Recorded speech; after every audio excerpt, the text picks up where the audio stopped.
গুলেনবাড়ি সিমডমে মৃত্যু দ্বাদশ শ্রেণীর ছাত্র আমডাঙ্গা তাবাবেরিয়া গ্রামের বাসিন্দা অরিত্র মণ্ডল। পরিবার সূত্রে দাবি গত 22 তারিখ রাতে তার গলায় ব্যথা হয় এবং তার পরবর্তী সময় পরিবারের সদস্যরাই একটি প্যারাসিটামল ওষুধ দিয়েছিল এবং তার পরের দিন সকালে অর্থাৎ 23 তারিখ শারীরিক অবস্থার অবনতি হলে তাকে প্রথমে প্রাথমিক চিকিৎসকের কাছে নিয়ে যাওয়া হয়। সেখান থেকে বারাসাত সরকারি মেডিকেল কলেজ হাসপাতাল এবং এখান থেকে হস্তান্তর করা হয় কলকাতায়।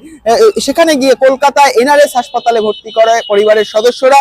পরিবারের সদস্যদের অভিযোগ সেখানে সঠিকভাবে চিকিৎসা করা হয়নি, চিকিৎসার গাফিলতির একটা অভিযোগ যেমন তুলছে, পাশাপাশি আরো অভিযোগ রয়েছে যে এই যেভাবে চিকিৎসকদের চিকিৎসা করা উচিত ছিল বা এই শিশুকে একটি ইনজেকশন দেওয়া হবে এমনটা পরিবারের আত্মীয়দের জানানো হয়েছিল, কিন্তু তার পরবর্তী সময়েও সেই ইনজেকশন তাকে দেওয়া হয়নি। তবে স্বাস্থ্য দপ্তর সূত্রে খবর এই যে তার যে ডেথ সার্টিফিকেট সেখানে গুলেনবাড়ি সিনড্রোম লেখা হয়েছে এবং তার কারণেই তার মাল্টি অর্গান ফেল হয়ে মৃত্যু হয়েছে। আমার তো মনে হয় ছেলের ট্রিটমেন্টই ঠিকঠাক হয়নি ওদের গাফিলতির জন্য। আমি বলে দিচ্ছি তারপর ট্রিটমেন্ট হচ্ছে। আমি বলছি ছেলে অক্সিজেন, ওকে নিঃশ্বাস নিতে কষ্ট হচ্ছে আমার ছেলের।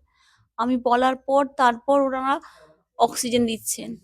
বলছে মা আমার খিদে পেয়েছে, ও তো খেতে পাচ্ছে না। আমি বললাম কি যখন খেতে পারছে না তাহলে এক কাজ করুন আপনারা স্যালাইন দেন।